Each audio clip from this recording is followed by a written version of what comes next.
সুপ্রিয় দর্শক আসসালামু আলাইকুম, কেমন আছেন আপনারা? নিশ্চয়ই ভালো আছেন। আজকের ভিডিওতে আপনাদের সবাইকে স্বাগত জানাচ্ছি।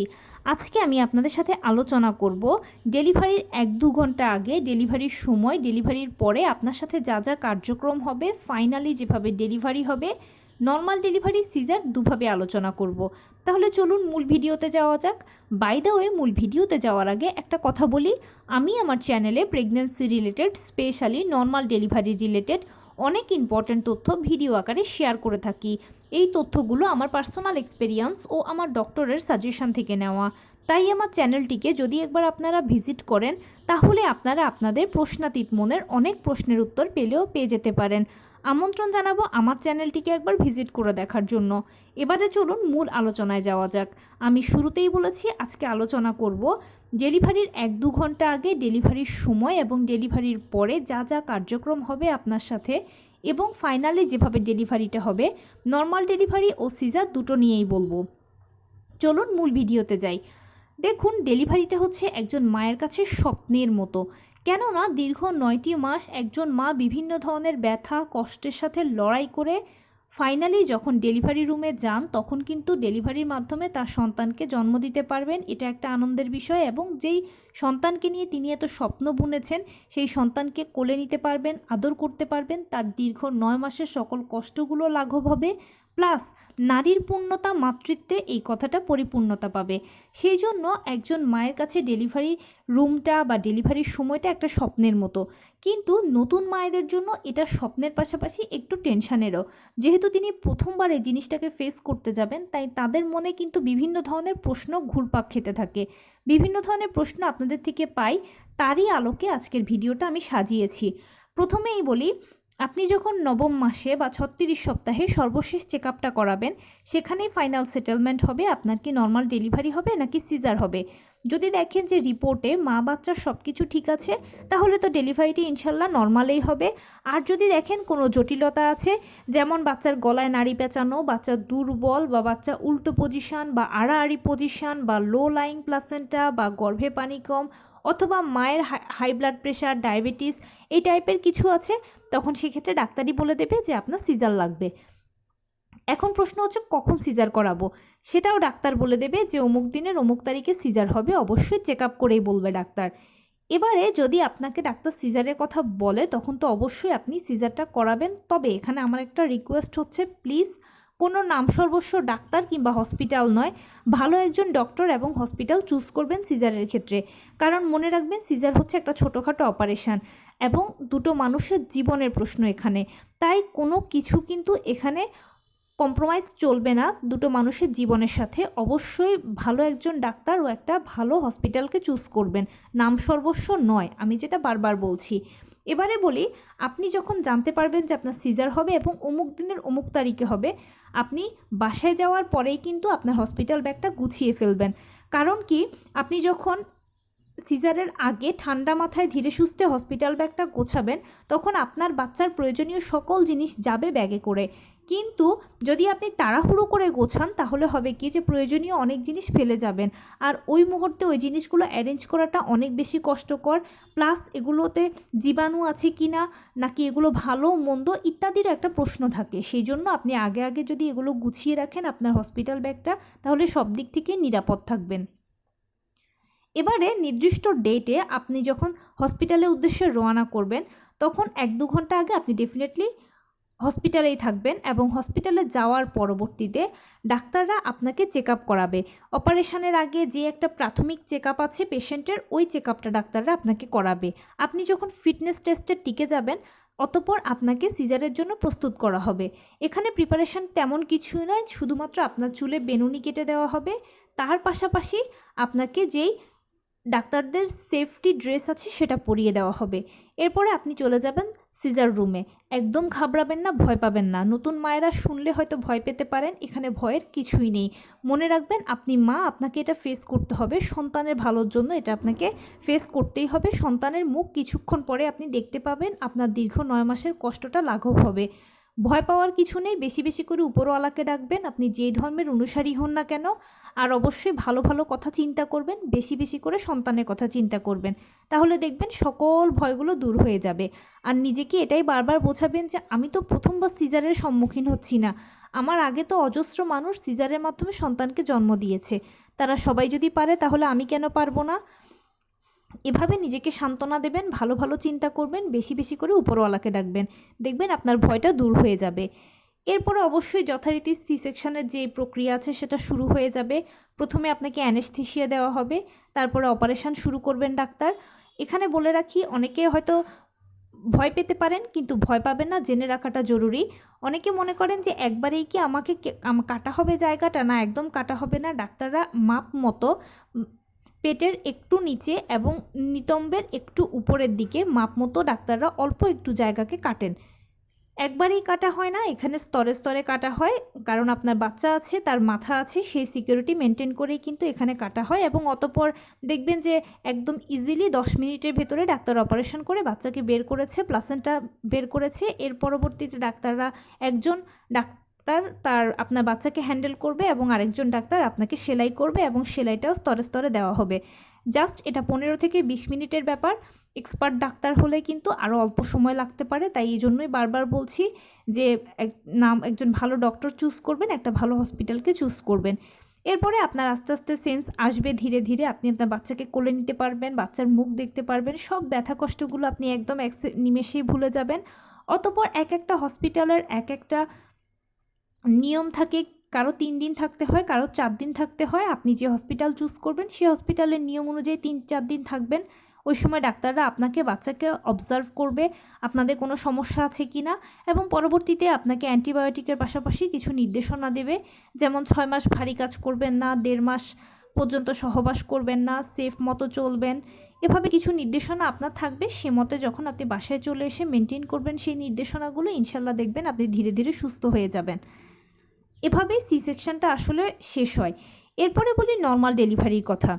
নর্মাল ডেলিভারি হচ্ছে অপেক্ষার বিষয়, কারণ সিজারে তো ডাক্তার বলে দেবে যে অমুক দিনের অমুক তারিখে সিজার হবে, পেশেন্টও জানে যে আমার অমুক দিন বাচ্চা হবে, আমি সে মতে প্রিপারেশানটা নিয়ে নেবে সব কিছু। কিন্তু নর্মাল ডেলিভারি একটা প্রাকৃতিক পদ্ধতি হওয়ার জন্য কার কখন কোন দিন আসলে ডেলিভারি প্রক্রিয়া শুরু হবে সেটা কেউ স্পেসিফিক বলতে পারে না, মহান আল্লাহ তাআলা ছাড়া। সেই জন্য নর্মাল ডেলিভারি পেশেন্টদেরকে অপেক্ষা করতে হবে।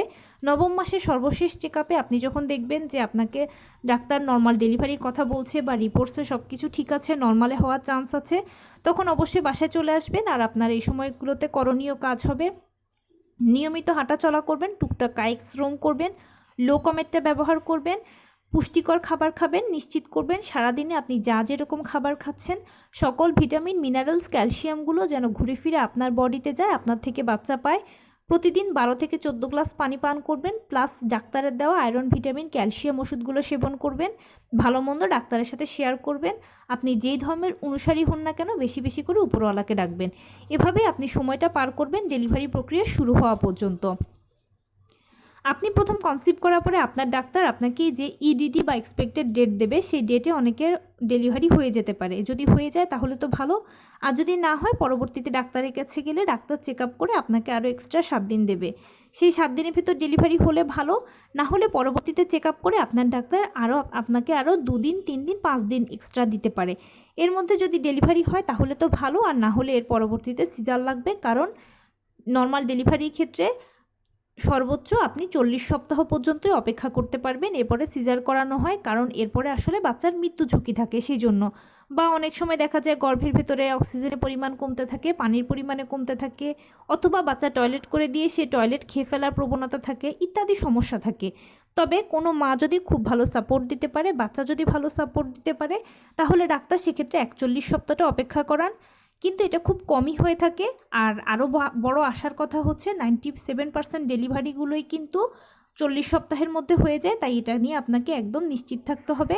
শুধু আমি যেভাবেই বললাম সেভাবে চলবেন, খাবেন, দেখবেন সময় মতোই আপনার ডেলিভারি প্রক্রিয়া শুরু হয়ে যাবে।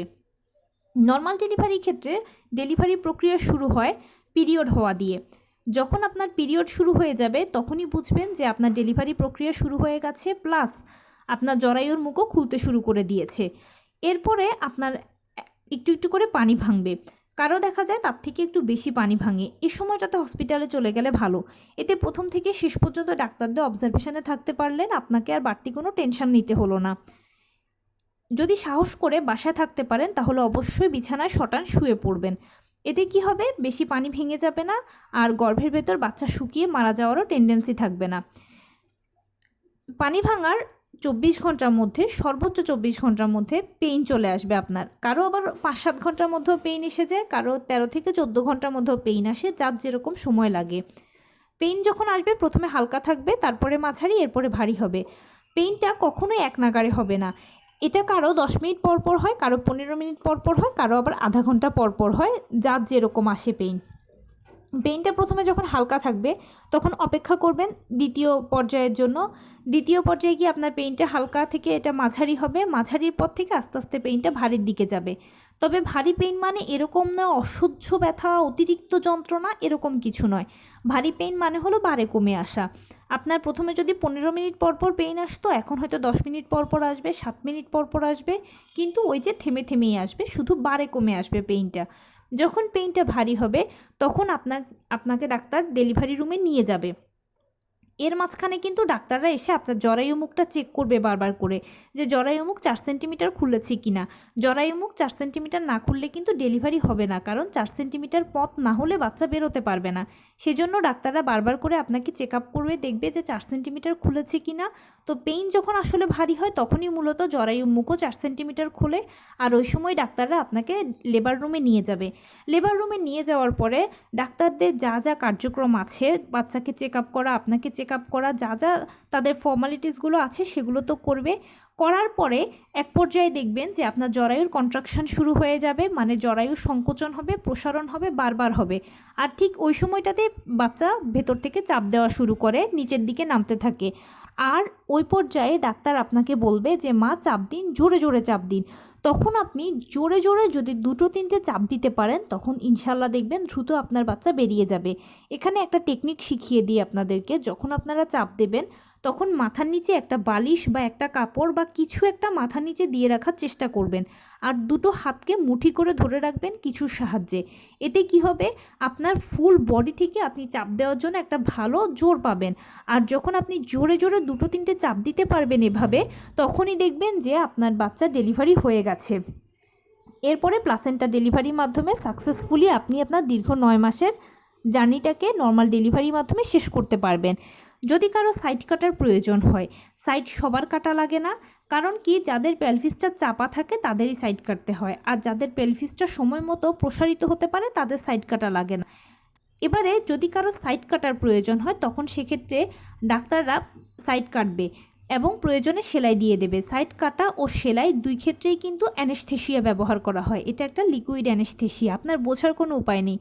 আর যখন আপনি চাপ দেওয়ার কাজে ব্যস্ত থাকবেন ওই সময়টাতেই কিন্তু প্রয়োজন বোধ করলে ডাক্তাররা সাইড কাটবে। তাই আপনার বোঝার এখানে কোনো অবকাশ থাকবে না ডাক্তার কি করছে, কারণ আপনি তখন চাপ দেওয়াতেই ব্যস্ত থাকবেন, বাচ্চাকে বের করাতেই ব্যস্ত থাকবেন। এভাবে করেই নর্মাল ডেলিভারি প্রক্রিয়া শেষ হয়। আর নর্মাল ডেলিভারির পরে সাধারণত 1 থেকে 2 ঘন্টার মধ্যে বা তার থেকেও কম সময়ের মধ্যে বাচ্চাকে কোলে নিয়ে আপনি বাসায় চলে আসতে পারবেন, কোনো অসুবিধা নেই আপনার। এরপরে আপনার যে নির্দেশনা থাকবে সেটা হচ্ছে অবশ্যই 1.5 মাস সহবাস করা যাবে না। ভিটামিন সি বেশি বেশি করে খাবেন এবং হাইকমেটটা ব্যবহার করবেন, ঠান্ডা পানি ব্যবহার করবেন। তার পাশাপাশি অবশ্যই নিজের যত্ন নেবেন, বাচ্চার টেক কেয়ার করবেন। অ্যান্টিবায়োটিক তো থাকবেই, যদি কারো সেলাই প্রয়োজন হয়। এভাবেই আসলে নির্দেশনাগুলো দেওয়া থাকে। আপনি বাসায় এসে এই নির্দেশনাগুলো যদি ফলো করেন তাহলে খুব দ্রুত সুস্থ হয়ে যাবেন। এভাবেই ডেলিভারি প্রক্রিয়াগুলো শেষ হয়। তো এই ছিল আজকের ভিডিও। কেমন লাগলো বলুন। যদি ভালো লেগে থাকে ও হেল্পফুল হয়ে থাকে তাহলে প্লিজ লাইক, কমেন্ট, শেয়ার করতে একদম ভুলবেন না। আর সেই সাথে আমার চ্যানেলটিকে সাবস্ক্রাইব করার বিনীত অনুরোধ রইল। পাশে থাকা বেল আইকনটি ক্লিক করে দেবেন যেন আমি ভিডিও আপলোড করার সাথে সাথে আপনারা নোটিফিকেশান পেয়ে যান। যদি কোনো প্রশ্ন থাকে কমেন্টসে জানাবেন, আমি রিপ্লাই দেব। প্লাস যদি কোনো পরামর্শ থাকে যে কোন বিষয়ের উপরে ভিডিও বানালে আপনারা উপকৃত হবেন সেটাও জানাবেন। আমি আপনাদের পছন্দের সর্বোচ্চ প্রায়োরিটি দেব। ভালো থাকবেন, সুস্থ থাকবেন। আসসালামু আলাইকুম।